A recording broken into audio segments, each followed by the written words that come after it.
Assalamualaikum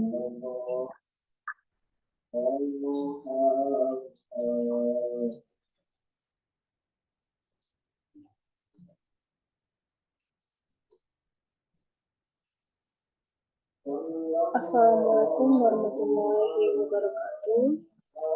Salam sejahtera bagi kita semuanya. Perkenalkan, saya Nunung Monasya Asna dengan NIM C1C021123.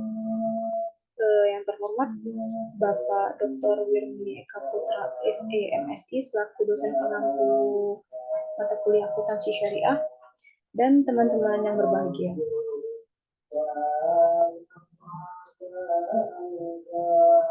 Sebelumnya saya ingin berterima kasih kepada semuanya yang telah menyempatkan waktunya untuk mendengarkan presentasi saya kali ini.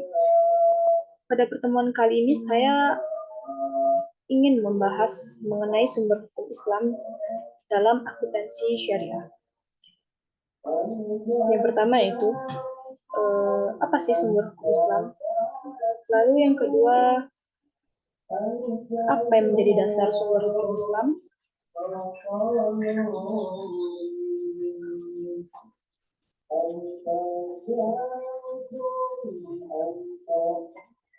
Dalam kehidupan sehari-hari, kita tidak bisa melepaskan diri dari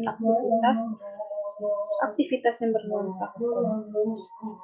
Setiap muslim seharusnya dapat memahami hukum dan permasalahannya, khususnya hukum Islam. Lalu secara umum sumber-sumber materi hukum Islam adalah Al-Quran dan Sunnah Nabi Muhammad SAW.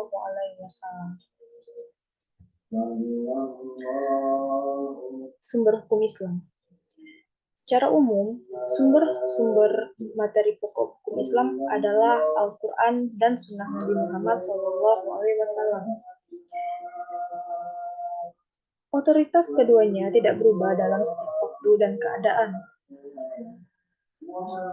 Ijtihad dengan rayu akal sesungguhnya adalah alat atau jalan untuk menyusun legislasi mengenai masalah-masalah baru yang tidak ditemukan bimbingan langsung dari Al-Quran dan Sunnah untuk menyelesaikannya. Oleh karena itu, jelas bahwa ijtihad dengan berbagai metodenya dipandang sebagai sumber hukum yang berkewenang dengan kedudukan di bawah Al-Quran dan Sunnah.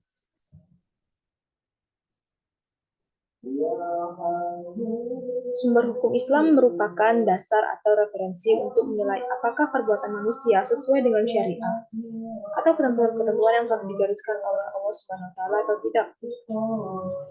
Yang pertama itu ada Al-Quran.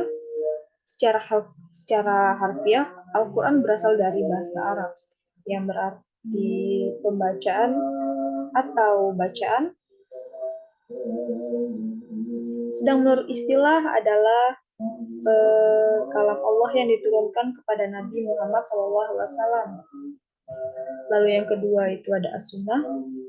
Secara etimologis, kata sunnah berasal dari kata Arab yang berarti cara, adat, atau kebiasaan, dan perjalanan hidup atau sirah yang tidak dibedakan antara yang baik dan yang buruk. Bentuk sunnah bisa bermacam-macam sesuai dengan definisinya. Bentuk sunnah dapat dibedakan menjadi 3 macam, yang bentuk sabda Nabi atau sunnah qauliyah. Ada yang berbentuk perilaku Nabi dan ada yang berbentuk penetapan Nabi atas perilaku sahabat. Lalu dari segi derajatnya sunnah ada yang sahih, hasan, dan dhaif, bahkan ada mad'ulu atau sunnah palsu.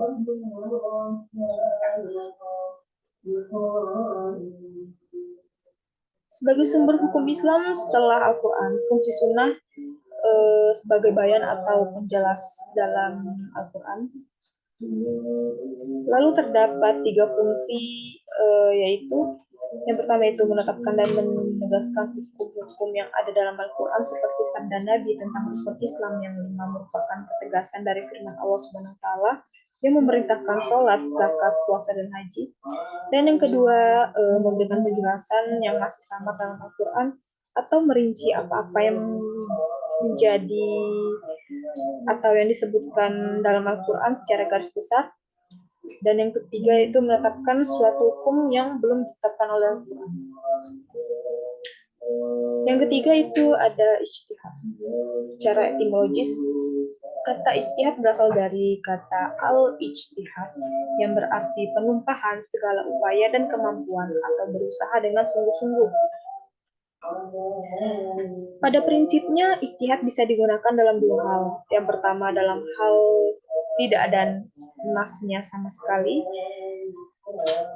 Dalam hal ini berarti mustahid dapat menemukan hukum secara murni dan tidak berbenturan dengan ketentuan nas yang sudah ada, karena memang belum ada nasnya. Dan yang kedua itu ijtihad dapat digunakan dalam hal-hal yang sudah diatur oleh nas, tetapi penunjukannya terhadap hukum tidak pasti. Dan yang terakhir itu ada kias. Kias menurut bahasa ialah pengukuran sesuatu dengan yang lainnya, atau penyamaan sesuatu dengan sejenisnya. Proses kias dalam suatu kasus itu yang dicari hukumnya, dalam mencari dalil hukum yang jelas untuk kasus tertentu. Setelah itu, para mujtahid akan mencari alasan yang sama untuk kasus yang akan dicari hukumnya. Jika ditemukan adanya alasan yang sama, maka mujtahid dapat menggunakan ketentuan hukum yang sama untuk kedua kasus tersebut. Sedangkan jika tidak ditemukan ketentuan hukum yang sama untuk kedua kasus tersebut, maka akan dicari hukum pokok atau as. Dapat disimpulkan secara umum, sumber-sumber materi pokok hukum Islam ialah Al-Quran dan Sunnah Nabi Muhammad SAW. Otoritas keduanya tidak akan berubah dalam setiap waktu dan keadaan. Ijtihad dengan rayu akal sesungguhnya sebagai alat atau jalan untuk menyusun legislasi mengenai masalah-masalah baru yang tidak kita temukan pada bimbingan langsung dari Al-Quran dan Sunnah untuk menyelesaikannya. Sumber hukum Islam yang telah disepakati jumhur, kebanyakan menurut ulama itu ada 4. Yang pertama Al-Quran, dan yang kedua Sunnah, yang ketiga ijma', dan yang terakhir qiyas, sebagaimana yang tertuang dalam Al-Quran. Demikianlah pemaparan materi dari saya. Kurang dan lebih saya mohon maaf. Saya